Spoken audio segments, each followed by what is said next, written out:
Hope you will be fine. I am late, so sorry. By the way, let's start class. So today is 29th June, GS Foundation class. Subject is history and our topic is Kushan Empire, Kushan Samraj. As you know that the importance of today, 29th June, and importance is it is National Statistics Day. National statistics day यानी कि राष्ट्रीय सांख्यिकी दिवस. आज राष्ट्रीय सांख्यिकी दिवस है and this start to celebrate by Government of India national wide since 2008. As we know, Prashant Chandra Mahalanobis, he was one of the great world level statistics यानी सांख्यिकी के बहुत बड़े विद्वान थे. पीसी महालनोबिस यानी प्रशांत चंद्र महालनोबिस, इन shortly very famous PC Mahalanobis. His birthday India celebrate national statistics day confirm. So आज राष्ट्रीय सांख्यिकी दिवस है, जबकि 20 जून को नहीं 20 अक्टूबर को वर्ल्ड स्टैटिस्टिक्स डे मनाया जाता है. दूसरी बात,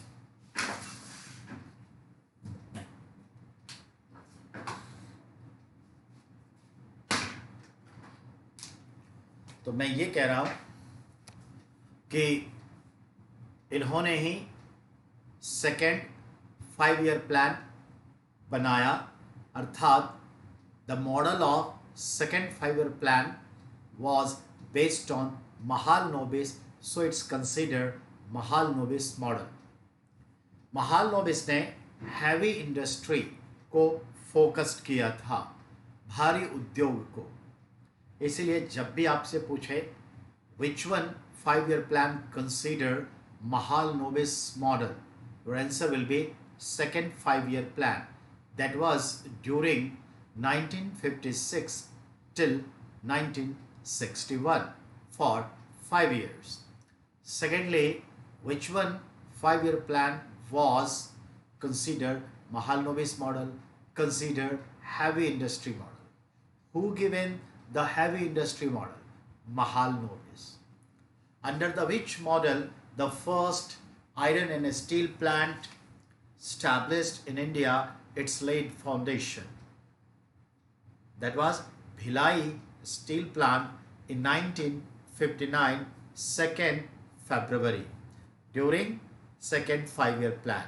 So that was the initiation of Mahalanobis model that based on heavy industry. After this second 5 year plan till ninth 5 year plan, there were some years remaining industry. So in that respect, Prashant Chandra Mahalanobis again considered architect of India's 5 year plan. इन्हीं का एक नाम है भारतीय पंचवर्षीय योजना का वास्तुकार. देखा कितने सारे सवाल हैं, एक सामान्य व्यक्ति आपके सामने आए हैं. देखिए, अब रही बात, प्रशांत Chandra Mahalanobis established National Statistics Organization. National Statistics Organization at Kolkata in 1969. Later on, Government of India adopted and declared nationalization of such NSO and its name changed. That's called CSO, Central Statistics Organization. By the way, very latest, its name is now National Statistics Institution. अब इसका नाम है राष्ट्रीय सांख्यिकी संस्थान, and as it is headquartered at Kolkata. Every year, our any honorable ministers, whatever, finance minister, sometime prime minister, sometime vice president, even sometime president of India goes to Kolkata addressing the annual conference. अब इस साल क्या होगा संभव नहीं है, but it could be possible to address through virtual meeting, video conferencing. And आज का न्यूज़ कल आपका बनेगा. तो ये है हमारे प्रशांत चंद्र महालनोबिस. तो इनके कई क्वेश्चंस आपने देखे, 5-6 क्वेश्चंस बहुत अच्छे बने. इसी पर हमें ध्यान रखना है पॉइंट के लिए. अब हम कुषाण एम्पायर पे आ जाए.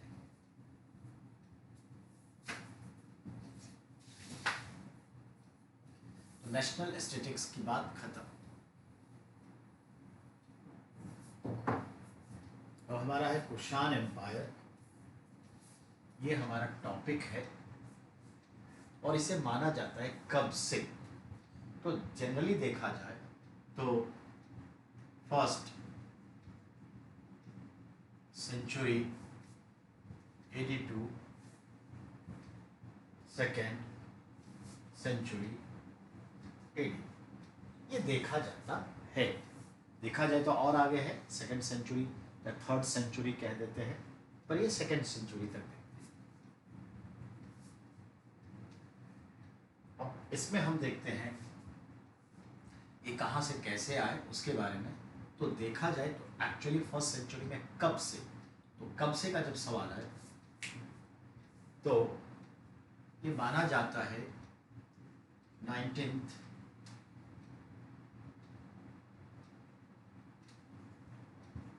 AD2 200 AD के आसपास. अब इसमें जो किंग है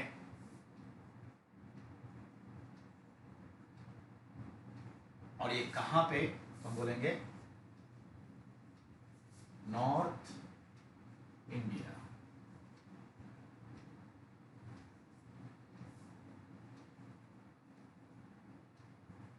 पाटली पुत्र से बैक्ट्रिया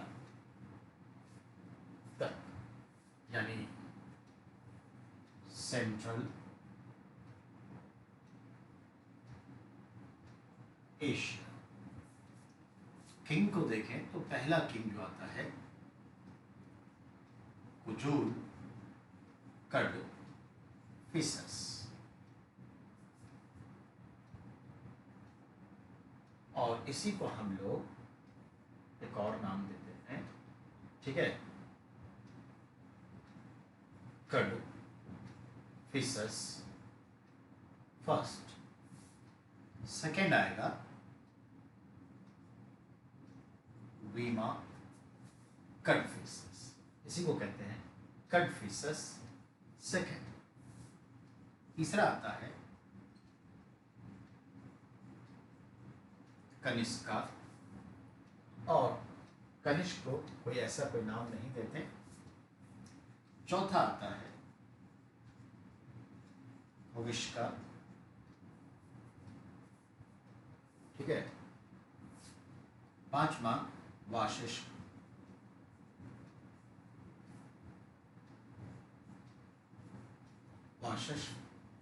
और इसके पैरेलल शासन कर रहा है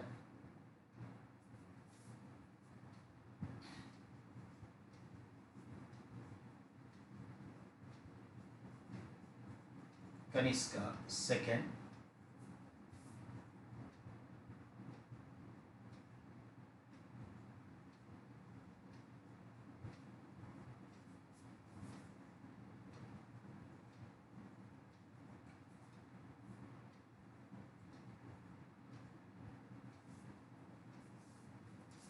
सातवां आता है वासुदेवा, जो आगे देखेंगे. ये इसके बारे में हम पढ़ेंगे, ठीक है. हम इनको पढ़ने जा रहे हैं, और जो कुछ व्यक्ति इंपॉर्टेंट आएगा, व्यक्ति, उसके संदर्भ में देखें तो व्यक्ति कौन है. जनरली हम इसको एसोसिएट करेंगे हान वंश से, इसको दूसरा एसोसिएट करेंगे शका, तीसरा हम एसोसिएट करेंगे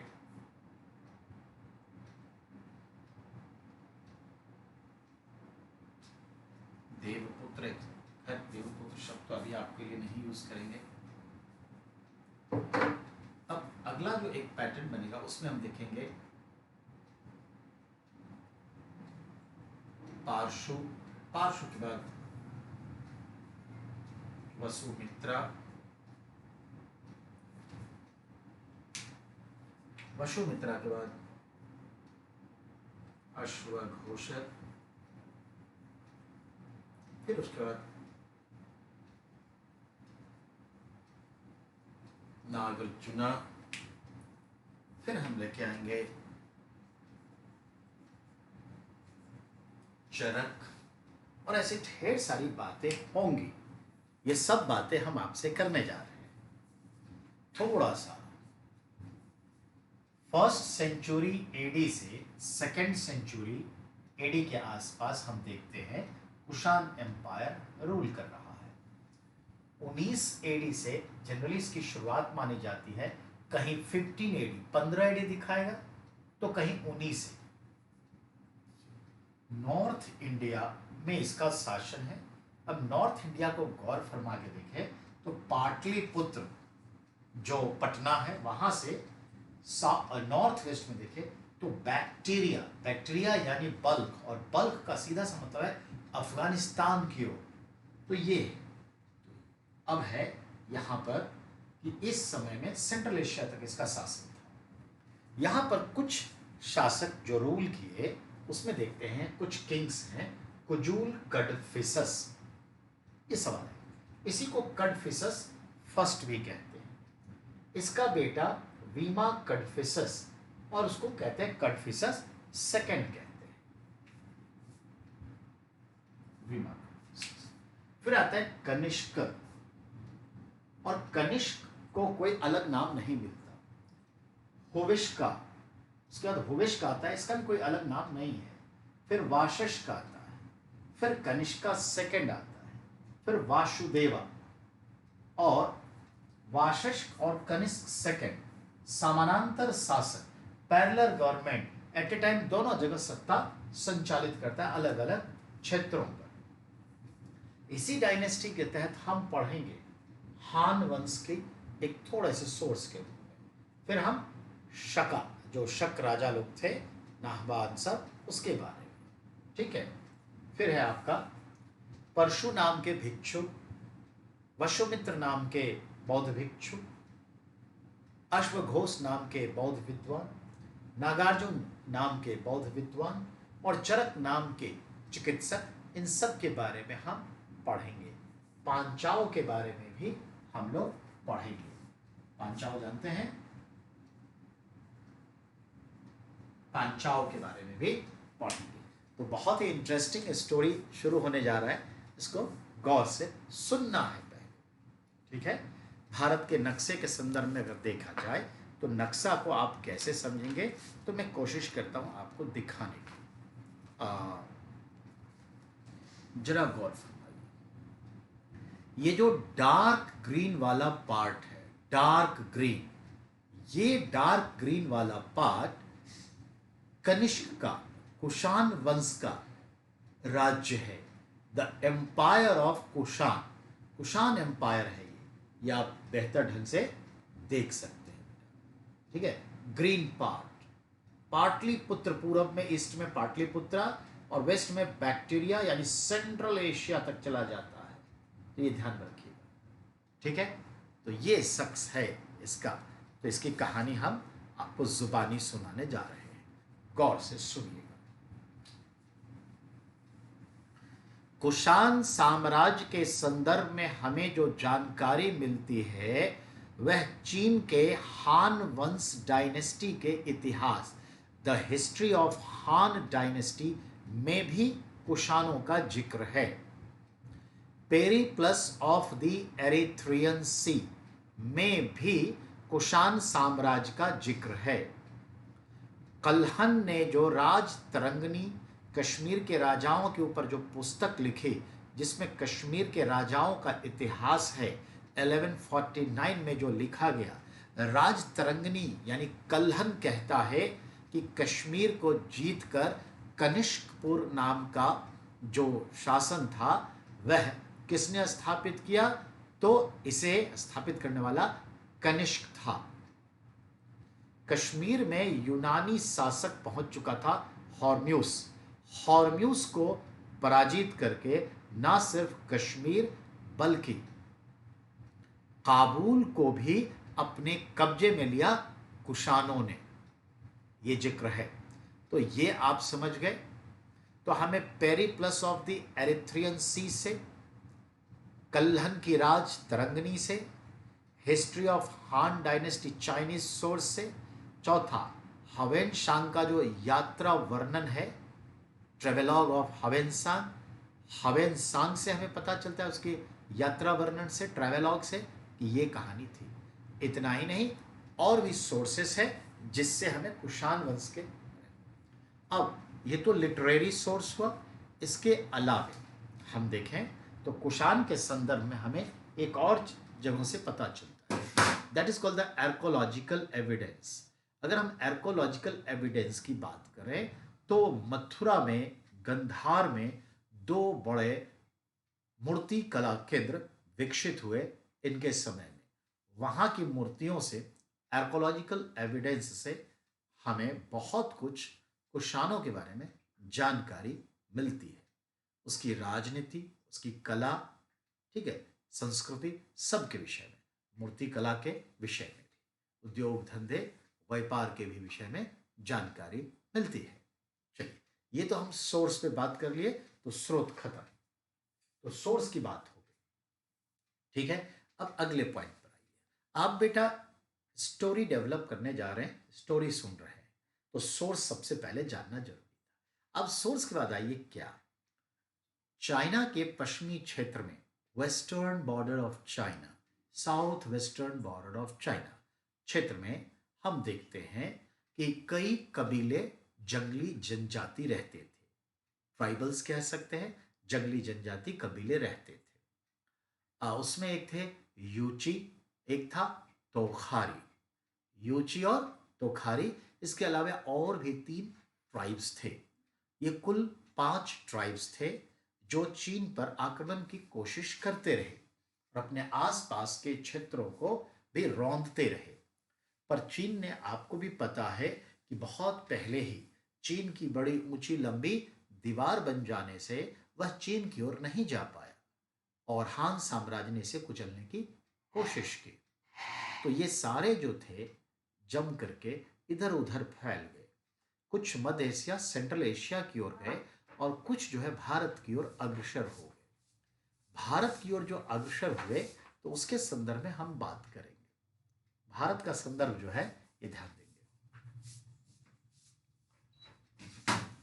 भारत का संदर्भ देखिए, यूची और तोखारी 2 कबीले भारत की ओर अग्रसर हुए। इन 2 कबीलों के संदर्भ में हम देखते हैं, इसका एक जो है नेता था, ठीक है, वो नेता था कुजूल कड़फिसस, जिसे कड़फिसस फर्स्ट भी कहा गया है। ये कुजूल कड़फिसस ने एक बड़ा अच्छा काम किया, इन 5 कबीलों को यूनाइट करके, ठीक है ना, 5 कबीलों को यूनाइट करके कुषाण राज की ओर अग्रसर हुआ। Then who unified the all 5 Kushan कबीला, क्लैन, जन, तो हम क्या जवाब देंगे, कुजूल कड़फिसस, ठीक है। 5 फेमस क्या है, यूची और तोखारी। अब आइए, जब वो भारत की ओर एंट्री ले रहा है तो भारत में कौन सा राज्य कहां शासन कर रहा है, ये जानना जरूरी है। तो इस संदर्भ में देखें तो हम आपको एक बात बताना चाहेंगे, वो ये समझिए। भारत में उस वक्त देखें तो शक राज था। शक का पहला राजा था मोयोस या मेयोस। तो मेयोस शक का राजा था और शक के 4 ब्रांचेस थे। एक तो शक मथुरा में बैठा हुआ था, दूसरा महाराष्ट्र के क्षेत्र में बैठा हुआ था, तीसरा उज्जैन में बैठा हुआ था, और चौथा तक्षशिला में। ठीक है, मैंने क्या कहा, शक राजा जो थे, शक राज जो था, जो शीथियन कहलाते हैं, जो आपके ईरान की तरफ से आए थे और भारत के क्षेत्र में स्थापित किया था अपने आप को। तो शक क्षत्रप जो थे, गवर्नर रूल करते, सैनिक रूल करते, पैरेलल गवर्नमेंट चलाते, मिल करके कबीले लोग आपस में शासन करते। जैसे बहुत हद तक आखिरी तौर पर देखा जाए तो अफगानिस्तान में यही व्यवस्था रही, और आज भी देखा जाए तो सरकार की कोई ज़्यादा हुकूमत अफगानिस्तान क्षेत्र में नहीं चलती, वहाँ कबीलाई अंदाज है।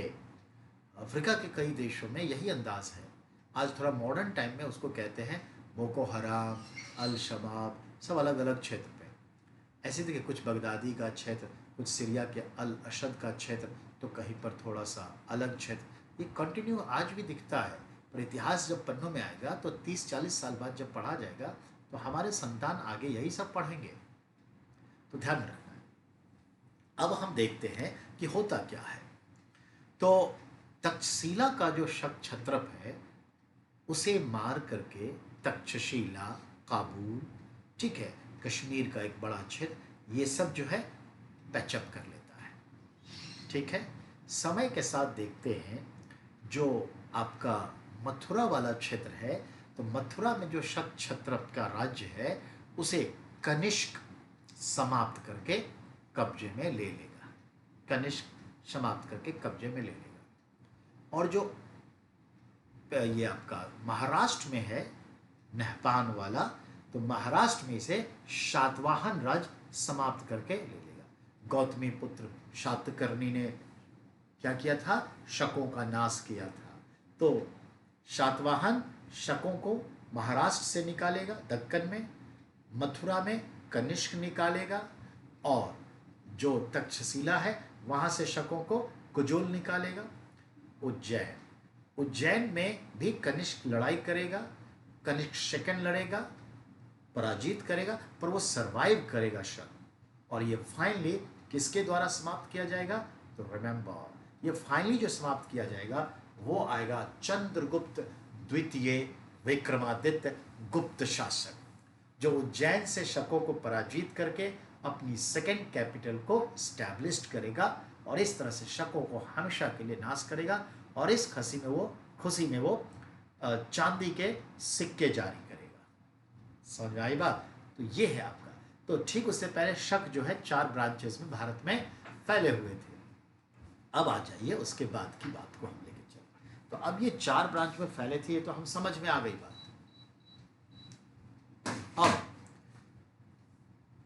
क्रम देखें राजाओं का, तो यहाँ क्रम राजाओं का क्या है, सबसे पहले कुजूल है, फिर भीमा, फिर कनिष्का, प्रविष्टा, वाशिष्ठ, कनिष्क सेकंड, वासुदेव। यहाँ तक तो आप आ गए।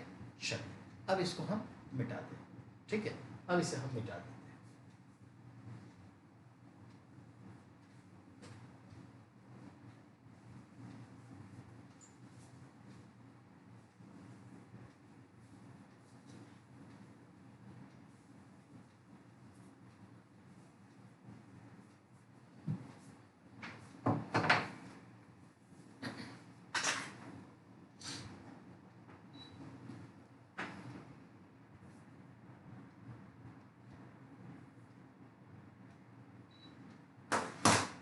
सुनना बेटा, अब आ जाते हैं हम इन कुषाणों की राजधानी कहाँ थी। तो कुषाणों की प्रथम राजधानी जो रही वो रहा पुरुषपुर। पुरुषपुर से तात्पर्य पेशावर से है आज। ठीक है, पुरुषपुर यानी पेशावर। दूसरी राजधानी तो कनिष्क ने जो सेकंड कैपिटल बसाया मथुरा से खदेड़ करके शकों का, तो Mathura become the second capital. तो मथुरा सेकंड कैपिटल हो गया। तो हम जानना चाहें कि कितने कैपिटल थे, तो हम देखेंगे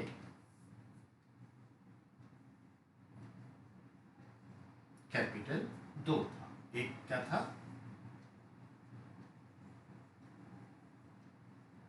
पुरुषपुर, इसे हम पेशावर आज पाकिस्तान में है, जिसे हम लोग जानते हैं। ये फर्स्ट।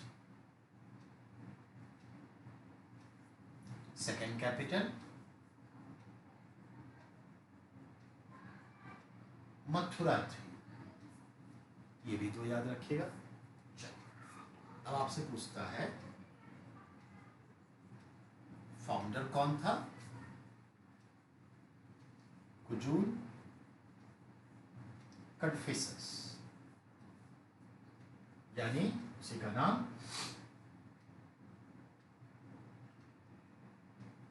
Confucius first.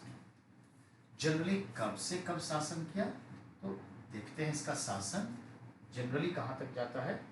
तो 61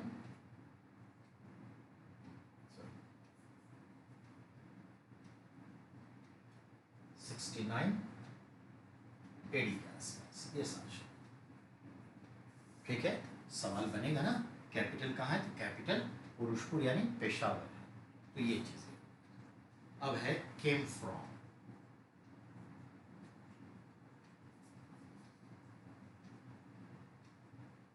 south west China, south west China. ठीक है, अब सवाल है कबीला या जन्म।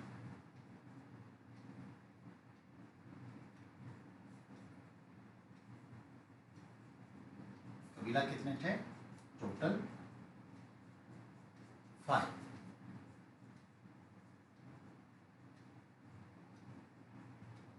प्रोमिनेंट कितने हुए? 2,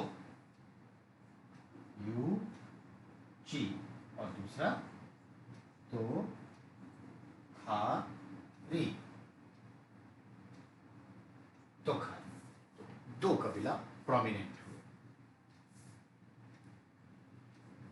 तो खा। अब सवाल है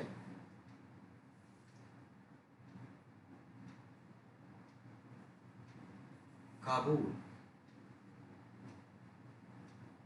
ठीक है, खैर वो सब उतना आपसे पूछेगा नहीं, तो उस पर उतना नहीं ध्यान दें। चलिए अब आगे। कॉइन्स,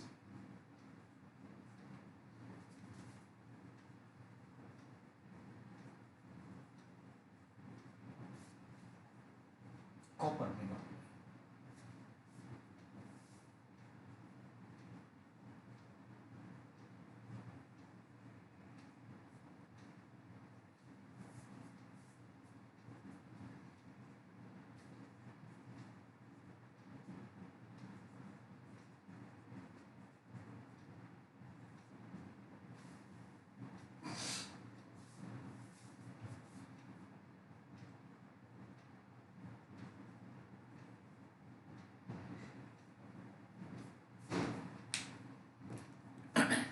चलिए थोड़ा सा जो मैंने लिखा है बता दूं कि capital Firozpur Peshawar Pakistan, second capital Mathura, founder Kujula Kadphises known Kadphises first 1980 to 69 AD, came from southwest China and his kabilas was total 5. Among them the two are very prominent. The first one Yuchi, second one is Tokhari. And as you know that Ujul Confucius issued only copper made coins, and that was the Roman type. And शैव धर्मी क्षत्रिय, ये सभी क्षत्रिय धर्म का पालन किए और शैव धर्मी हुए। कौन? कुजूल। चलिए अब बात को आगे बढ़ाएं। कुजूल कन्फिसस ने कश्मीर में हरमोस नाम के राजा को पराजित करके ना सिर्फ कश्मीर, जो एक यूनानी शासक था, कश्मीर को जीता, इसके अलावा काबुल को भी जीता, जिसको कपिशा कहा जाता था, जिसे सिकंदर ने कभी स्थापित किया था, और तक्षशिला से शकों को पराजित करके भगा करके तक्षशिला पर भी अपना राज्य कायम किया। और इस तरह से भारत में फिरोजपुर को राजधानी बना करके कुजूल कन्फिसस ने शासन प्रारंभ किया। Point clear? ये दो यूची और तुखारी कबीले जो हैं चीन से भारत में आए और बस गए, अपना राज्य स्थापित किया।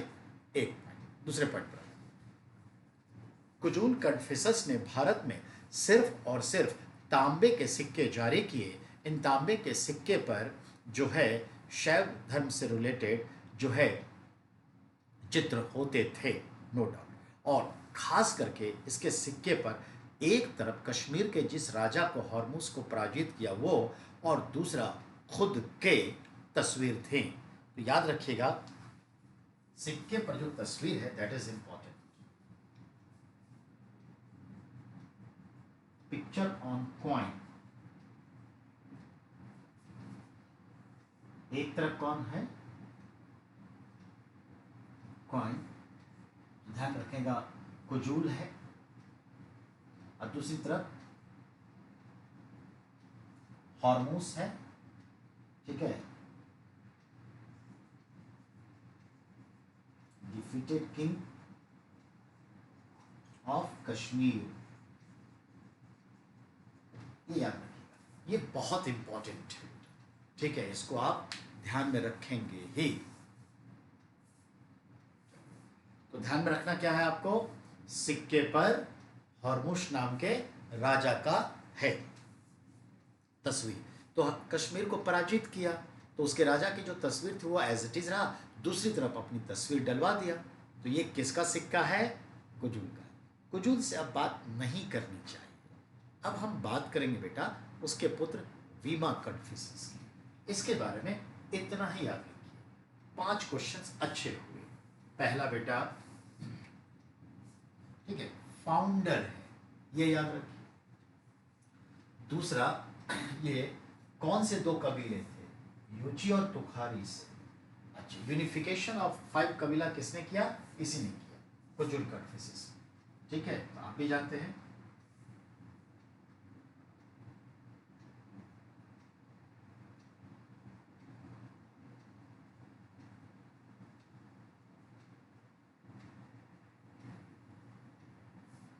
ठीक है, कॉमन है। तो कुजुल कडफिसेस ने 5 कबीले को मिलाकर के एक कुषाण राज्य की स्थापना की, फॉर्म, ठीक है। दूसरा देखिए आप, इसमें जो सिक्के जारी किए किससे बने थे, कॉपर से। भारत में रोमन प्रकार के सिक्के किसने जारी किए, कुषाणों ने, ठीक है। ये कौन से धर्म से बिलोंग करता था, तो ये शैव धर्मी क्षत्रिय था, ठीक है। किसके सिक्के पर, किस कुषाण वंश के राजा के सिक्के पर एक तरफ हॉर्मुस राजा और दूसरी तरफ जो है इसका जिक्र है, तो ये वही तो है। तो चलिए कुजूल से खत्म करेगा।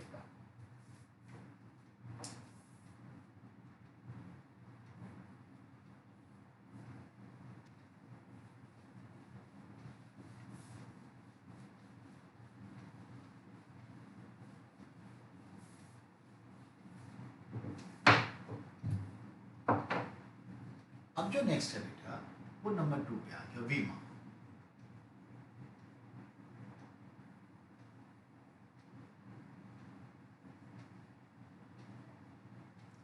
वीमा कडफिसेस, जिसे हम लोग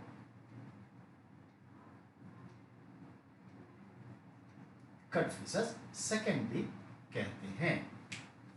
अब इसकी जो टाइमिंग है वो मानी जाती है 69 एडी से 78 एडी, एक तो है, ध्यान रखिए, मानी जाती है। अब आइए इसके समय में क्या है। वीमा कडफिसेस ने अब अपने राज्य को आगे तक फैलाया और उत्तर प्रदेश तक पहुंच बनाया, उत्तर प्रदेश तक पहुंच बनाया। तो अब राज्य कहां तक बन के आ गया, extended. Empire extended till Uttar Pradesh. तो आज का जो उत्तर प्रदेश है वहां तक, इसका मतलब है मथुरा, मथुरा तक आया, ठीक है ना, एक पॉइंट। दूसरा पॉइंट, ये कौन सा था, तो ये भी जो है शैव धर्मी क्षत्रिय तो होगा ही,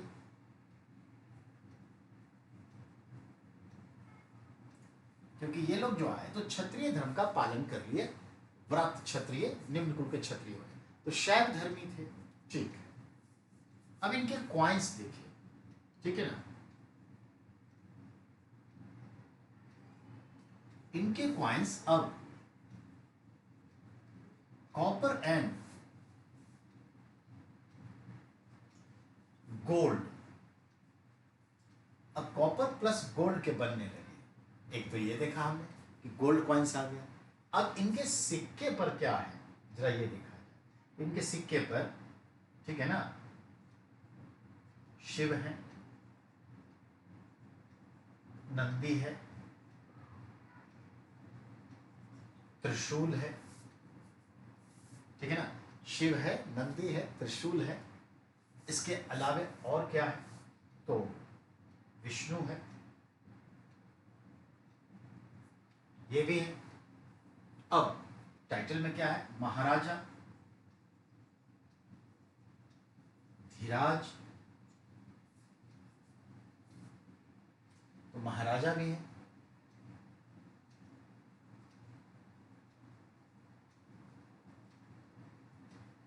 महाराजा धीराज भी है, सर्वलोकेश्वर,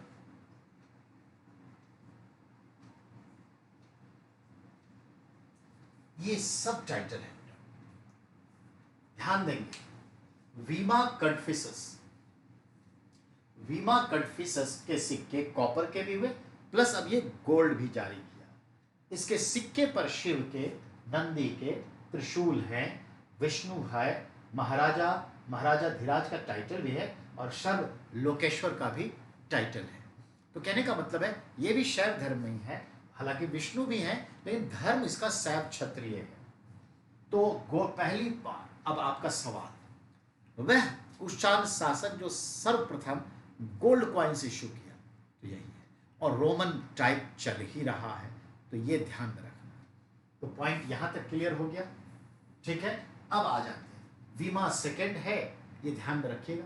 अब थर्ड पे आएंगे तो उसके बारे में, इसके बारे में यही लिटिल थिंग्स है, इससे ज्यादा इसको ध्यान में नहीं रखिए, ठीक है, इससे ज्यादा ध्यान में नहीं। कनिष्क बहुत क्वेश्चन लेके आया, चलिए इसको भी ओके करिए और मैं मिटा देता हूं नेक्स्ट के ऊपर।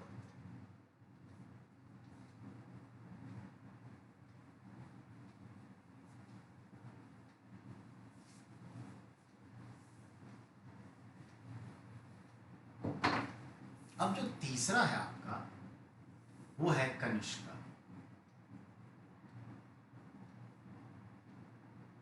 कनिष्क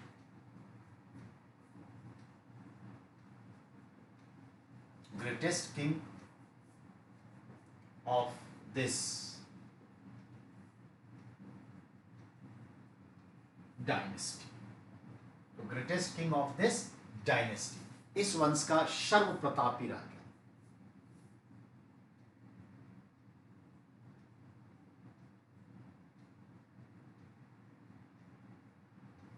सर्वप्रतापी राजा था। कनिष्क का टाइम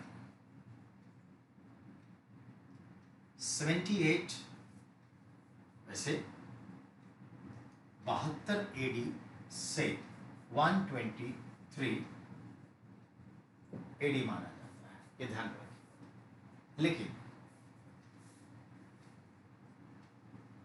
एक्चुअल टाइमिंग यानी कोरोनेशन देखें तो 78 एडी से 123 एडी, और लगभग माना जाता है कि इसने कितने साल, तो 22 और 22 44, लगभग 44 वर्ष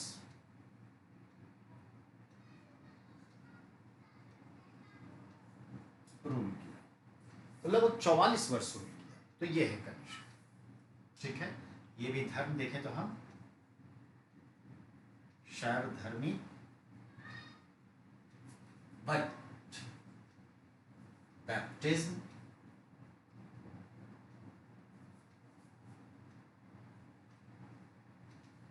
इन महायानी बौद्ध धर्म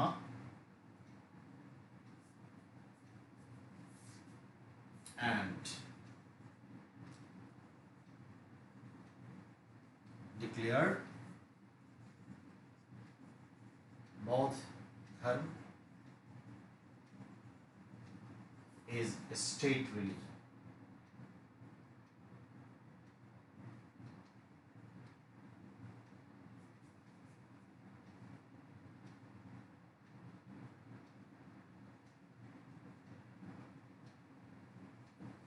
स्टेट रिलीजन क्लियर किया तो एंड डिक्लेयर बौद्ध धर्म। बौद्ध धर्म का कौन सा बेटा? महायान। इधर अब इसके बारे में हम पढ़ेंगे, पहले सुनेंगे तब आगे बढ़ेंगे तो उचित होगा। चलिए यहां तक आप आ गए, गौर से सुनते जाए। ये तो मैंने बता दिया, सर्व प्रतापी राजा था इस वंश का। 72 से 123 एडी जनरली 72 क्यों माना जाता है 72? क्योंकि ऐसा माना गया है ना कि चौथी बौद्ध संगति का आयोजन कुंडलवन कश्मीर में पारशु नामक बौद्ध भिक्षु के कहने पर, ठीक है, वसुमित्र के अध्यक्षता में तथा अश्वघोष के उपाध्यक्षता में, जिसमें नागार्जुन, ठीक है, सब उपस्थित थे विद्वान। ऑर्गेनाइजर कनिष्क था, जिसमें तीनों त्रिपिटक पर भाष्य, कमेंट बुक लिखा गया, जिसे महाभाष्य कहते हैं, जिसे बौद्ध धर्म का विश्वकोश कहा जाता है।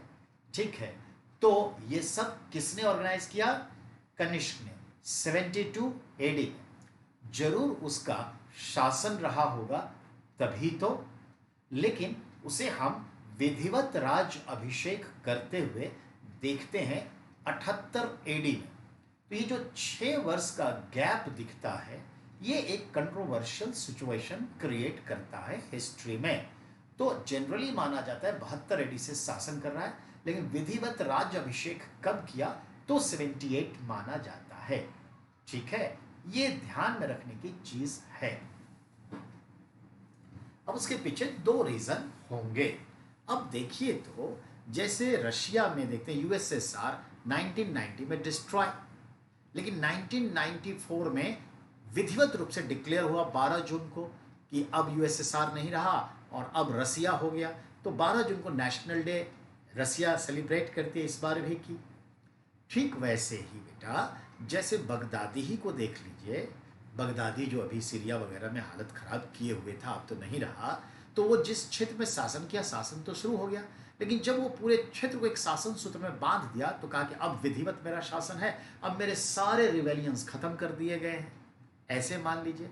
तो 72 से वो शासन कर रहा है और 78 में उसने शकों को फाइनली पराजित कर दिया, और फाइनली पराजित मथुरा में, और फाइनली पराजित करने के बाद इन दैट रिस्पेक्ट उसने विधिवत अपना शासन डिक्लेयर किया कि अब हमारा कोई दुश्मन नहीं है, सारे जगह अब हम हैं इन सेंस में। या ये हो सकता है कि 78 में उसने मथुरा को राजधानी बनाई हो और इस तरह से मथुरा का भी राजा के तौर पर शासन कर लिया हो। तो ऐसी चर्चा है, याद रखिएगा 72 से ही विधिवत राज अभिषेक तो 78। ठीक है, चलिए। अच्छा, तो एक्चुअल जो है कोरोनेशन होता है 78 एडी में, तो 78 से 123 एडी तक शासन है, 44 वर्ष का शासन इसका है। अब हम देखते हैं इस सबको, शैव धर्मी है, लेकिन आगे चल करके ये बैप्टिज्म यानी अपना धर्म परिवर्तन कर लेता है और महायानी बौद्ध धर्म बन जाता है। तो अब वो महायानी बौद्ध धर्मी है। जैसे शिव का ही उपासक था अशोका द ग्रेट, लेकिन वो बाद में महायानी बौद्ध धर्म अपना लेता है। शिव का और इंद्र का ही उपासक था हर्षवर्धन, और बाद में बौद्ध धर्म को, महायानी धर्म को अपना लेता है। और इसने सिर्फ खुद अपना धर्म नहीं बदला, बल्कि उसने महायानी बौद्ध धर्म को राजधर्म घोषित किया, यानी स्टेट रिलीजन घोषित कर दिया, तो स्टेट रिलीजन डिक्लेयर कर दिया। ये ध्यान रखना, पॉइंट क्लियर। चलो अब हम और आगे बात करें। कनिष्क सर्व प्रतापी राजा था इस वंश का। इतने समय के दरमियान इसने राज किया। 72 में उसने कुंडलवन कश्मीर में एक बौद्ध भिक्षु पारशु के सजेशन पर इसने चौथी बौद्ध संगति का आयोजन किया कुंडलवन में 72 एडी में। इस संगति की अध्यक्षता वसुमित्र नाम के बौद्ध विद्वान ने की, जिसने महाभाष्य को लिखा। महाभाष्य को लिखा, इसका मतलब ये क्या है? ये सूत पिटक, विनय पिटक और अभिधम्म पिटक, इन तीनों पिटकों पर एक कमेंट बुक, टिप्पणी है, यानी भाष्य है, स्पीच है, और इसे बौद्ध साहित्य का, बौद्ध धर्म का विश्वकोश कहा जाता है। ये ध्यान में रखिएगा, यानी बौद्ध डिक्शनरी कहा जाता है। तो ये महाभाष्य वसुमित्र ने लिखा। ठीक है, वसुमित्र अध्यक्ष थे और उपाध्यक्ष के तौर पर अश्वघोष भी थे। अब अश्वघोष कैसे आए? तो कहा जाता है, पहले तो सुन लीजिए, अश्वघोष थे, ये भी बहुत बड़े बौद्ध विद्वान थे, जिन्होंने सौंदरानंद नाम की किताब लिखी, बुद्ध चरित्र नाम की किताब लिखी। ये ध्यान रखिएगा, बुद्ध चरित्र की तुलना वाल्मीकि कृत रामायण से की जाती है। गौर फरमाएंगे, बुद्ध चरित्र की तुलना वाल्मीकि कृत रामायण से की जाती है, इसमें कोई दो राय नहीं होनी चाहिए। तो ये थे। चलिए, तो ये उपाध्यक्ष बनाए गए अश्वघोष। एक तो पॉइंट ये हो गया, उपाध्यक्ष बनाए गए। अब आइए, इस चौथी बौद्ध संगति में नागार्जुन नाम के बहुत बड़े बौद्ध विद्वान भी उपस्थित थे, जिन्होंने जो है माध्यमिका सूत्र लिखा। और नागार्जुन ने बौद्ध धर्म की एक अलग ढंग से व्याख्या की, जो उनके अनुयायी जो है उनके पथ पर चले और एक नया धर्म क्रिएट हुआ, जिसे फाउंडर के तौर पर नागार्जुन को देखा जाता है, जिसे हम कहते हैं माध्यमिका। इसी को कहते हैं शून्यवाद, जीरोइज्म। तो शून्यवाद यानी माध्यमिका जो है, ये नागार्जुन है 18 बौद्ध संप्रदायों में एक संप्रदाय के। अब ये माध्यमिका सूत्र नाम की पुस्तक लिखी, जो माध्यमिका या शून्यवाद का जो है मूल पुस्तक है, और इसके फाउंडर कहलाएंगे नागार्जुन।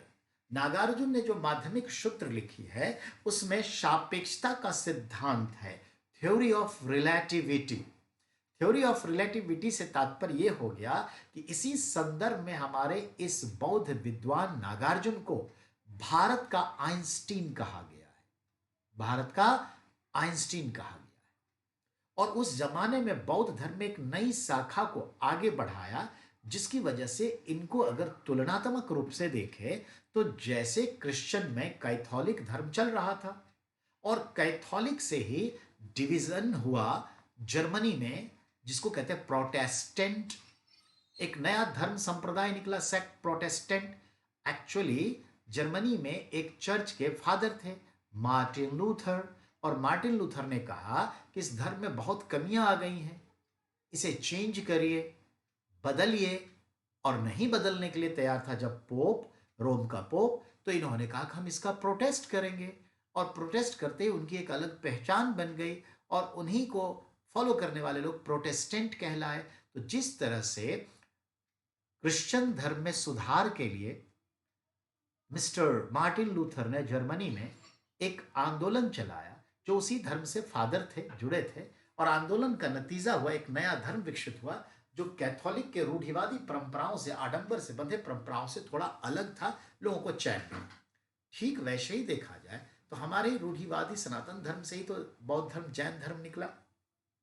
जैन धर्म और रूढ़ी हो गया तो चल नहीं पाया, बौद्ध धर्म आया। अब इसी बौद्ध धर्म में कहीं रूढ़िवादिता आ गई तो कुछ अलग आ गए, जो शून्यवाद के रूप में आपके सामने में आता है। अब इस चीज को देखें तो कहीं ना कहीं नागार्जुन ने माध्यमिका सूत्र में सापेक्षता का सिद्धांत भी स्थापित किया, इसलिए उनको हमने कहा भारत का आइंस्टीन। और प्लस हम ये देखते हैं कि इसी नागार्जुन को कहा जाता है क्या, तो आप तुलनात्मक रूप से देखिए क्या कहा जाएगा, मार्टिन लूथर ऑफ इंडिया। आधुनिक काल में स्वामी दयानंद सरस्वती जो आर्य समाज की स्थापना करके हम हिंदू धर्म में एक बदलाव लाएंगे, और जो है वेदों की ओर लौटो और शुद्धिकरण का आंदोलन चलाएंगे, तो आधुनिक भारतीय इतिहास में मार्टिन लूथर कहलाएंगे। कौन? आर्य समाज के संस्थापक, you know better, Swami Dayanand Saraswati consider Martin Luther of India, but in ancient time Nagarjuna is consider Martin Luther of India. तो ये ध्यान में रखना है,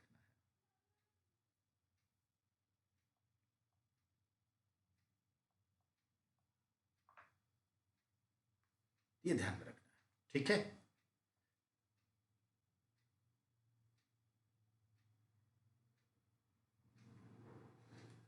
तो अब इससे आगे हम बात को बढ़ाएंगे।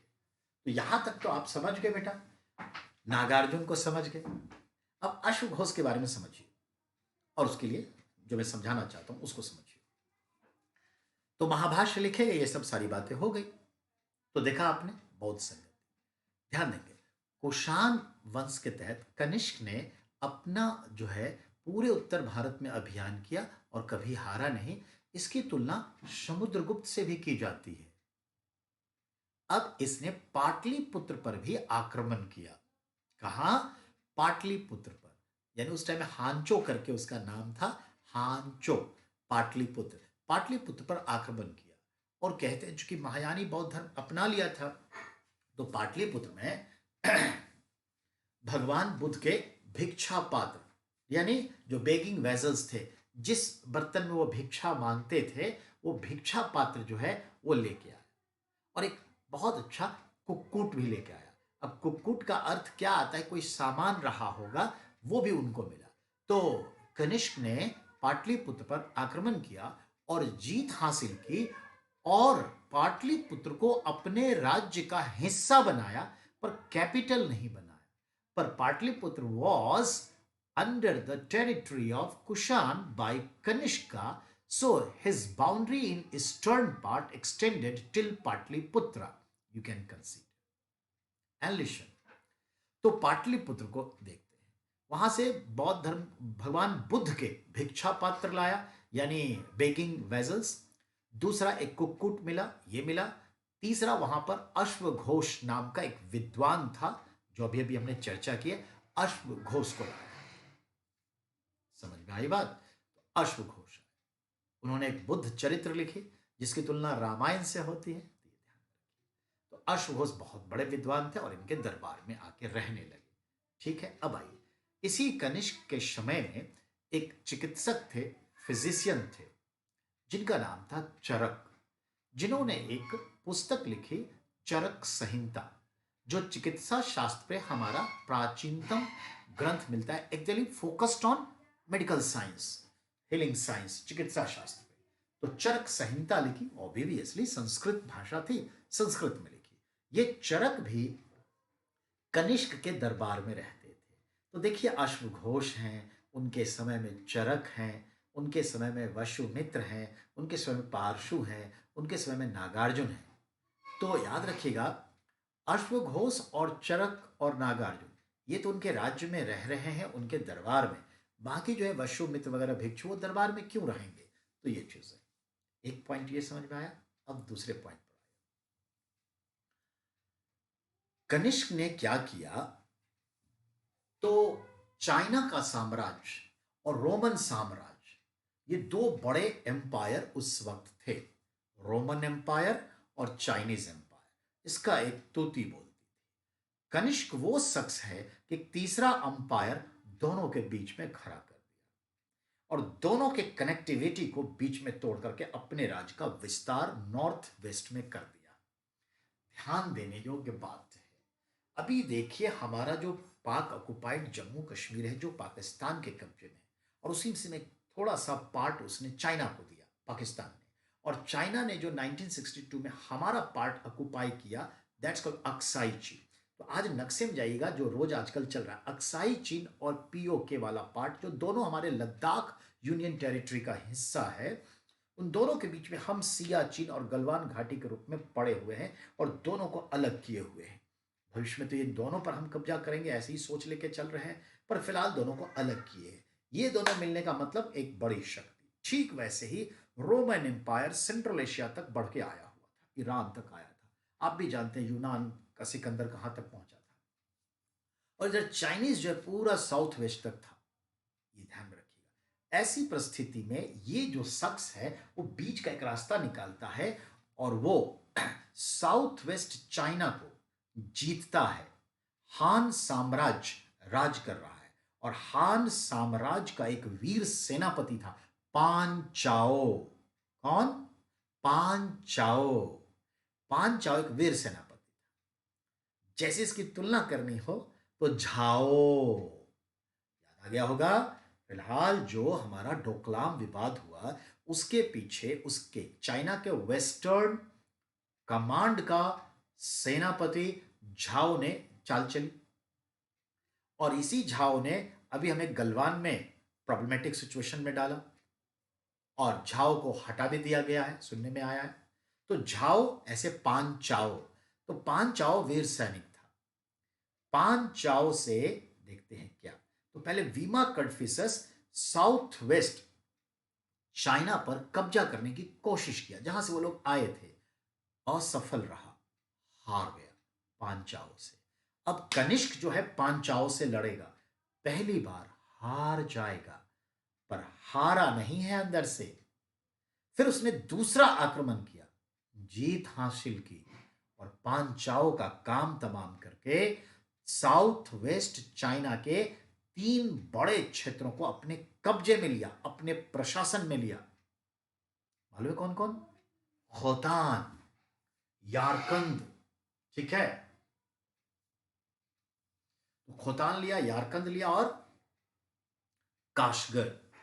याद रखिएगा बेटा, काशगर, यारकंद और Khotan, that is very important.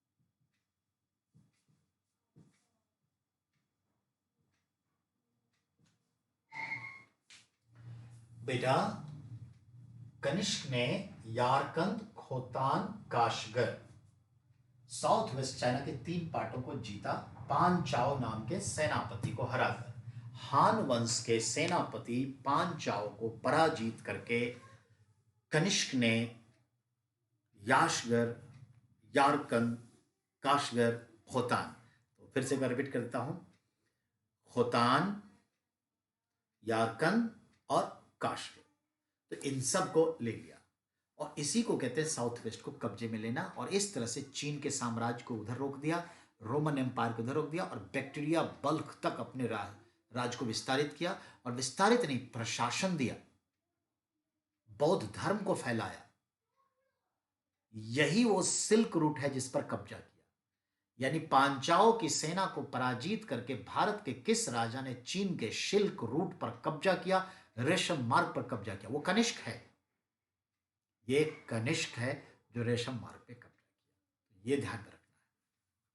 अब आइए, और इसका कब्जा कई वर्षों तक बरकरार रहा, ये ध्यान रखना है। तो एक तो सिल्क रूट पर, और यहां पर जो बहुत सारे गोल्ड माइंस थे, गोल्ड से निकलता था, तो कुशानों की समृद्धि का एक बड़ा कारण गोल्ड माइंस भी रहा, ये ध्यान रखिएगा। तो जो सिल्क रूट पर था, और सिल्क रूट से कितने सारे टैक्स आते थे। Point clear? चलिए, चीन के साथ मामला क्लियर।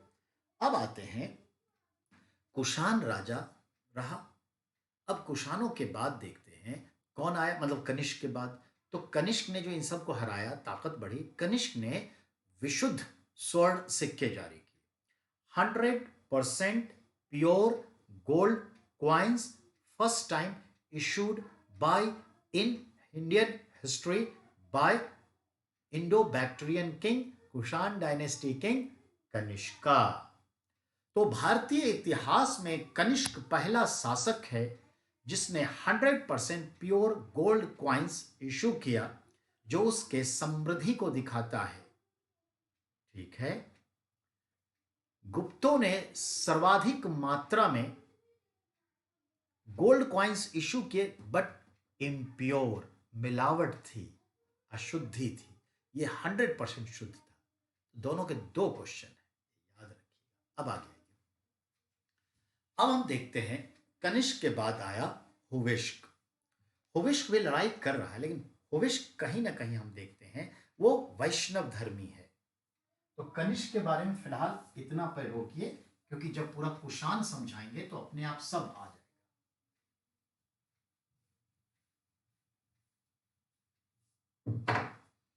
अब देखिए, चौथा जो था वो था हुविश्क। और हुविश्क जो है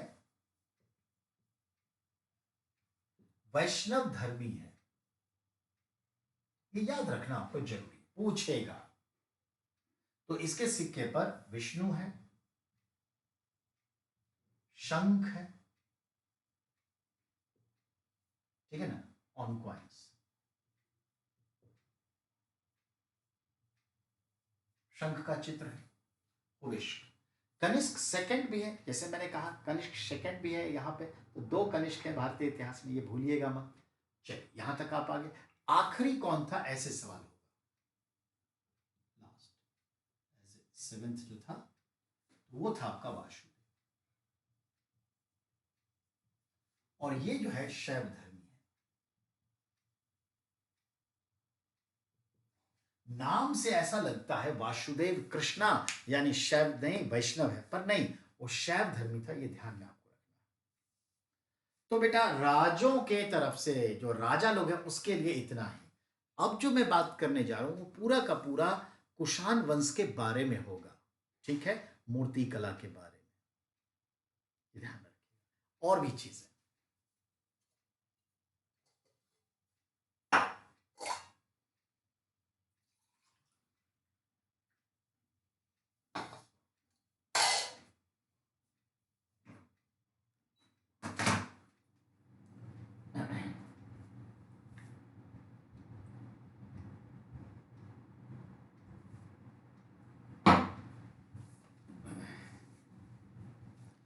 अब गौर से सुनते जाइए।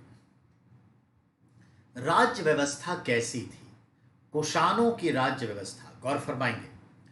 कुषाणों की राज्य व्यवस्था रोमन और चाइनीज रूलिंग सिस्टम से प्रभावित था, इफेक्टेड था। जैसे चीन में राजा को देवता का पुत्र माना जाता, रोम में राजा को देवता का पुत्र माना जाता, और इसी तरह से कुषाणों में भी अब राजा को देवता का पुत्र माना जाने लगा, और इस तरह से देवपुत्र उनका एक स्वाभाविक उपाधि हुआ करता था। यानी भारत के किस राजवंशों में राजा की उपाधि, टाइटल देवपुत्र होता था, देवता का पुत्र माना जाता, इट इज कुषाण। ये रोमन और चाइनीज बोथ इफेक्ट है, किसी एक को चूज करने के लिए मिले तो चाइनीज इफेक्ट बोलेगा। चीन के परंपरा के अनुसार कनिष्क राजा को भी देवता का पुत्र मानते हुए उसकी उपाधियां देवपुत्र हुआ करती थी, पहला पॉइंट।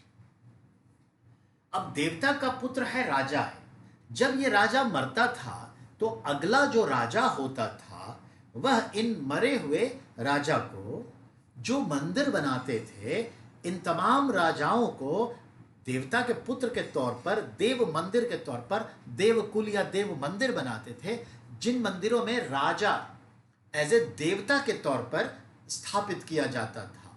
अर्थात देवकुल मंदिर से जुड़ा कौन सा वंश है, कुषाण वंश है। यह पॉइंट क्लियर। अब आइए, इनका जो राज्य था किस प्रकार का शासन था। चूंकि कबीलाई थे, क्षत्रिय धर्म का पालन किया, शैव धर्मी अपनाए, कुछ उसमें एक होविष्क वैष्णव धर्मी बना, और जो भी है जैसी भी है परिस्थितियों में उसने शासन किया, तो उसके शासन कोई वेलफेयर स्टेट नहीं थे, जन कल्याणकारी व्यवस्था का कहीं कोई जिक्र नहीं था। इसके शासन जो थे वह सैनिक छावनी के तौर पर था, यानी कैंटोनमेंट रूल। बड़े बड़े सैनिकों की छावनी होती और वहां शासन करते, यानी लॉ एंड ऑर्डर को बनाए रखना और रेवेन्यू कलेक्शन को बनाए रखना। There is no need of welfare government, आज का कोई कॉन्सेप्ट नहीं, ठीक है। तो सैनिक छावनी शासन, और जो प्रांत के पति होते उसे क्षत्रप कहते। क्षत्रप काफी ताकतवर होता, उसे उपराजा के तौर पर देखा जाता। बहुत जगह ऐसा देखा गया है कि केंद्रीय स्थल मथुरा में या पेशावर में राजा तो है, लेकिन दूसरा जो प्रांत में है वो भी राजा की तरह ही शासन कर रहा है, एक तरह से ऑटोनोमस। जैसे गुलाम वंश के समय दिल्ली सल्तनत में फर्स्ट 90 ईयर्स में देखते हैं कि राजा केंद्र में है, लेकिन जो इक्तादार हैं लगभग स्वतंत्र हैं, बस साल में अपना एक रेवेन्यू कलेक्शन का एक पर्टिकुलर अमाउंट भेज देते हैं, बाकी अपनी इच्छा से खर्च करते हैं और अपनी व्यवस्था को खुद संचालित करते हैं नाम के लिए। ज्यादा अकाउंटेबिलिटी केंद्र की ओर नहीं है। वही चीजें कनिष्क के समय में कुषाण के वंश में थी। इस सिस्टम को कहते हैं क्षत्रप प्रणाली। दिस सिस्टम इज कंसीडर्ड क्षत्रप सिस्टम। क्षत्रप प्रणाली, क्षत्रप यानी गवर्नर, पैरेलल गवर्नमेंट, समानांतर सरकार चलाते, समानांतर शासन करते थे। जैसे अग्निमित्र और मालूम है आपको पुष्यमित्र, दोनों बाप बेटे मिलकर शासन कर रहे थे। बेटा मालवा से अग्निमित्र और ये यहां विदिशा से। ये ध्यान में रखना। अब अगले पे आइए। तो क्षत्रप प्रणाली, कैंटोनमेंट बोर्ड, एक पॉइंट हो गया। देवकुल, ठीक है, और देवपुत्र कहलाते थे। अब अगले पॉइंट पर आए। शासन हो गया। अब हम बात करते हैं व्यापार। फर्स्ट सेंचुरी एडी से लेकर सेकेंड सेंचुरी एडी के बीच भारत का व्यापार विदेशों से बहुत जुड़ा हुआ था। एक तरफ दक्षिण भारत का व्यापार रोमन एम्पायर से जुड़ा था, और जब रोमन तक आप जाते हैं तो ऑब्वियसली पूरे साउथ ईस्ट जो यूरोप है, जो यूनान है, जो रोम है, जो अफ्रीका है, वेस्ट एशिया, उससे जुड़ा हुआ था, और अरब वाले मीडिएटर का काम करते। उत्तर भारत में जो व्यापार था वो भी रोमन व्यापार से जुड़ा हुआ था। तो ये ध्यान में रखने की चीज है, वो भी रोमन व्यापार से जुड़ा हुआ था। अब आइए, सिल्क रूट ऑटोमेटिकली कब्जे में होने की वजह से व्यापार का एक बड़ा हिस्सा भारत के पक्ष में था। अब दक्षिण भारत से चीन की तरफ से हमारा व्यापार दक्षिण पूर्व एशिया से चल ही रहा था। कुल मिला के भारत का व्यापार चरमोत्कर्ष पे था। उतना बड़ा चरमोत्कर्ष, golden era of Indian foreign trade नहीं आज तक आया, गिरते ही हम गए। मतलब ये पूरे वर्ल्ड का जो फॉरेन ट्रेड होता था, पूरे वर्ल्ड का विश्व व्यापार का 68% इंडिया के फेवर में था। यानी balance of payment account India के फेवर में था। वर्ल्ड में अगर ₹1 का व्यापार हो रहा है तो 68 पैसा इंडिया के खाते में आ रहा है, मायने रखता है। हम जब गुप्त काल में आए तो 40% पे आ गए और चाइना राइज करना शुरू किया। आज प्रॉब्लम क्या है मालूम है ना? आज हमको वही पांचाओ कनिष्क याद आ रहे हैं, जो हालात बनने जा रहा है, ठीक है। और हम 62 में हारे थे, 2020 में नहीं हारेंगे। तो पहली बार कनिष्क हार गया था, वीमा कन्फ्यूशस हारा था, पहली बार कनिष्क भी हारा था, तो 2 बार हम उससे हारे, तीसरी बार नहीं। बात समझ आई? तो याद रखिएगा, इतिहास गवाह है। और दोनों का युद्ध व्यापार को लेकर ही है, अगर देखा जाए तो मायने रखता। हमने कहा मेक इन इंडिया, हमने कहा, और ये चीजें तो याद रखिएगा। तो चलिए, जो भी है हम बात को समझने की कोशिश करें। तो कहने का तात्पर्य था, व्यापार वाणिज्य अपने चरमोत्कर्ष पे था फर्स्ट सेकंड सेंचुरी एडी, यानी कुषाणों के समय में, और इतना फला फूला था कि भारत के पक्ष में था। और गुप्त काल में आके हम 40% पे आए, और चाइना जो है 20% पे आए। फिर हम शाहजहां के समय में 25% पे थे और 25% पे चाइना था। तभी तो तमाम यूरोपीय कंपनियां भारत आ रही है, चीन आ रही है। गौर फरमाइए ना। अब आते हैं, जब हिंदुस्तान से 1947 में ये लोग जाने लगे, तब देखते हैं कि हमको 2% पर छोड़ के गए, और जब हम और भी कोशिश किए पर गिरते चले गए, और 60 पैसे वर्ल्ड ट्रेड में भारत का हिस्सा 1991 में पहुंच गया। हम एलपीजी पॉलिसी लाए, कोशिश की उठाने की, तो उठते उठते उठते उठते उठते उठते 2013-14 में हम आगे कितने पे? डबल, ₹1.20 पे। और 2015-16 में हम पहुंच गए थे 3.25% पे, और फिर हम गिर गए हैं, हम 2.25% के आसपास चल रहे हैं। ये है हिसाब किताब, तो ध्यान में रखने की चीज है, ठीक है। तो तभी से भारत को कहा गया गोल्डन बर्ड, सोने की चिड़िया। और जब वो प्योर गोल्ड कॉइन्स जारी करता है तो अंडरस्टैंडिंग आ सकती है कितना रिलेवेंट थे, कितने अमीर थे कि सोने के सिक्के जारी करते। और सोने का सिक्का पूरे वर्ल्ड ट्रेड में मान्य था। जैसे आज डॉलर वर्ल्ड रिकॉग्नाइज्ड करेंसी है, हमारा जो सिक्का था वर्ल्ड रिकॉग्नाइज्ड करेंसी थी। बात समझ में आई? मायने रखता है, इस चीज को हमको समझना पड़ेगा। आज कतर का पैसा रियल करेंसी है, ये देखा जाए तो सिर्फ कतर का। और सबसे अमीर पर कैपिटा इनकम कतर है, तो अंदाजा लगाइए, कोई भी उसे हाथों हाथ लेगा। तो आज हम डॉलर के लिए, दिनार के लिए भरे रहते हैं, बिकॉज दिस रीजन। अब आइए, वेनेजुएला का पैसा हम छूना नहीं चाहते, रसिया का पैसा छूना नहीं चाहते, आपको भी मालूम है इतना गिरा हुआ है, नेपाल का पैसा का क्या वैल्यू, ये चीज़ है। तो अब जो हम बात करने जा रहे हैं कि ये जो चीज़ें थी ये मायने रखती थी, balance of payment account, Bharat सोने की चिड़िया, ये सब चीज़ें, गोल्ड कॉइन्स का जारी करना, यानी कि भारत की समृद्धि को दर्शाता था। ये पॉइंट हो गया। अब आइए, अब हम देखते हैं कि कनिष्क के समय में या पूरे कुषाण को ले लीजिए के समय में जो देखते हैं, जो सिक्के जारी किए, रोमन और यूनानी प्रभाव उस पे थे, क्योंकि रोमन एम्पायर से पूरा व्यापार चलता था। तो हम उसी पैटर्न पर ढालेंगे तो बात होगी। आज हम अपने ईयर को अंग्रेजी कैलेंडर से बना लिए, अपने फाइनेंशियल ईयर को अंग्रेजी कैलेंडर से बना लिए, हर चीज को हम अंग्रेजों की तरफ कर रहे हैं, क्योंकि ट्रेड हमारा यूरोप की ओर ज्यादा है। तो एक क्या होता है, विश्वसनीयता आ जाती है, तुम तू अशी अहम ओ असी, यानी तुम तो अशी, तुम भी मेरे जैसे हो, मैं भी तुम्हारे जैसा हूं, ये वाली बात हो गई। तो ये बना लिए। तो रोमन टाइप के सिक्के ढालना उचित था उस समय के हिसाब से, क्योंकि इक्वलाइज हो जाता ये चीज। आज देखिए, पूरे वर्ल्ड में कोई भी चीज खाया जाए, पिया जाए, उपयोग किया जाए, तो एक वर्ल्ड स्टैंडर्ड का, ग्लोबल स्टैंडर्ड की एक एक वस्तु, चीजें बनती है ना, पूरा ध्यान में रख करके ये चीजें। तो चलिए, व्यापार वाणिज्य का यह। अब बात आता है कि रोमन और यूनानी देवी देवताओं के भी प्रतीक मिले हैं कनिष्क के सिक्के पर, और भारतीय देवी देवता तो कनिष्क के सिक्के पर हैं। अब आते हैं मूर्ति कला के ऊपर, यहां से एक टॉप क्वेश्चन होता है, मूर्ति कला। कुषाणों के समय में मूर्ति कला का संदर्भ देखें तो गंधार में और मथुरा में दो जगह मूर्ति कला केंद्र विकसित हुए। गंधार का जो मूर्ति कला केंद्र है, जो गंधार का संदर्भ आप कहां से लगाएंगे, अभी आप लगाएंगे इसे, पाकिस्तान में है गंधार।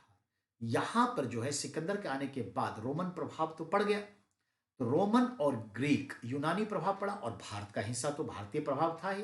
तो यहां की मूर्तियों में देखें, विषय भारतीय है, सब्जेक्ट इज इंडियन।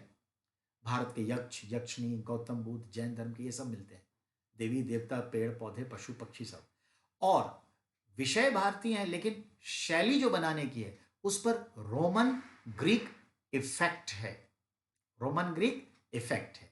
जैसे बेटा, आजकल हमारी शैली अपनी है, लेकिन बाल के बनाने का तरीका रोमन भी होता है, निग्रो भी होता है, साउदर्न भी होता है, पमिंग करवाते हैं, करली बनाते हैं, जूड़ा बनाते हैं, और इस तरह से कटिंग कटिंग करते हैं। तो ये सब क्या, रोमन इफेक्ट है। तो गंधार कला का विषय, मूर्ति कला का विषय, school of art, Gandhara school of art का विषय क्या था, Indian. Style of the making was Greek Roman effect. यहां गौतम बुद्ध के मूर्ति बहुत बने हैं। अब मूर्तियां जो बन रही हैं तो वो मसल्स मैन की ओर दिखते हैं, बाल करली दिखते हैं, और जुड़े बने हुए दिखते हैं, ये चीजें। अब आते हैं हम, कौन से पत्थर का इस्तेमाल किया गया, तो पत्थर यहां पर ब्लैक स्लेटी है, ब्लैक स्लेटी पत्थर। अब आइए, मथुरा, मथुरा की जो मूर्ति कला थी, इसका विषय लोकल, स्टाइल लोकल, लोकल यानी स्थानीय, यानी Indian subject, Indian styles to making statue. अब है स्टोन कैसा था, तो इसका स्टोन जो देखते हैं हम, ये इनका स्टोन है ब्राउन स्पॉटेड सैंडी स्टोन, चित्तीदार, भूरा चित्तीदार बलुआ पत्थर। यहां भी बहुत सारी मूर्तियां बनी, और फर्स्ट सेंचुरी में गौतम बुद्ध का पहला मूर्ति मथुरा में बना। Gautam Buddha's first statue made at Mathura मूर्ति कला, मथुरा स्कूल ऑफ आर्ट, ठीक है, फर्स्ट सेंचुरी। मथुरा में उस टाइम में शक थे, अशक को मिटा के आया था। तो जो कुषाण का मूर्ति कला केंद्र है, कुषाण का, उसमें एक चीज हम ये देखते हैं बेटा, कि वहां पर जितनी भी खुदाई हुई है आर्कोलॉजिकल एविडेंस को फाइंड आउट करने के लिए, ठीक है, जितनी भी खुदाई हुई है, उस खुदाई में हम देखें तो कृष्ण का एक भी मूर्ति नहीं मिला है। During the period of Mathura school of art at Kushana's art, in this period of the 150 years near about, there is no a single statue of Krishna. अर्थात यही तो क्वेश्चन पूछा है कई बार यूपीएससी में कि इनमें से किस जगह पर, ठीक है, कृष्ण उपेक्षित है। तो मथुरा मूर्ति कला में कृष्ण उपेक्षित है, इग्नोर्ड है, उसका एक भी मूर्ति नहीं है। ये ध्यान में रखिएगा, हॉट क्वेश्चन है। अब यहां के मूर्ति बहुत मिले तो एक मूर्ति में दिखाता है कि कनिष्क जो है लॉन्ग कोट पहने हुआ है, हाथ में तलवार लिए हुआ है और बूट घुटने तक का जूता पहने हुआ है। यानी लॉन्ग कोट यानी शेरवानी, बूट यानी घुटने तक के जूते और हाथ में तलवार लिए। किस राजा का चित्र है? कनिष्क का। कहां से मिला? मथुरा से मिला। कहां यह मूर्ति आज रखी हुई है? मथुरा म्यूजियम में रखी हुई है। कुषाण से संबंधित मैक्सिमम जो आर्कोलॉजिकल एविडेंस है, स्टैचूज हैं, सबसे ज्यादा मथुरा म्यूजियम में रखा गया है। हॉट क्वेश्चन है मथुरा संग्रहालय। अब आइए, तांबे के एक सिक्के पर कनिष्क को अश्वमेध यानी बलि, सेक्रीफाइस, एनिमल सेक्रीफाइस, बलि करते हुए दिखाया गया है। कनिष्क है। अब इसका यह मतलब समझिए, ये जो यूची तुखारी जो कुषाण आए साउथ वेस्ट चाइना से, वो भारत में क्या लेकर आए? गौर फरमाइएगा। लगाम लेकर आए। घोड़े का लगाम होता है ना, लगाम, रकाब, घोड़े के मुंह में जो लोहे का नाल होता है वो लेकर आए, जिसको कहते हैं स्टीर, तो स्टीरअप, स्टीरअप कहते हैं। तो स्टीरअप लेके आए, ब्रिडल लेके आए, शैडल, जिन लेकर आए। तो जो जिन पर बैठते हैं ना, घोड़े के ऊपर एक तख्ती रखते हैं जिसको तख्ती कह देते हैं, जिन, उस पर बैठते हैं और दो लोहे के छेद में पांव फंसाते हैं तो स्ट्रेंथ मिलता है, प्लस लगाम। और ये चारों चीजें कौन लेकर आया? कुषाण लेकर आए, भारत में इंट्रोड्यूस किया।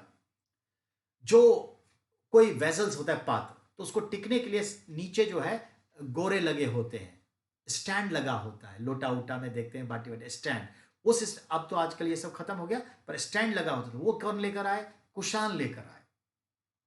लॉन्ग कोट कौन लाए? कुषाण लाए। बूट कौन लाए? कुषाण लाए।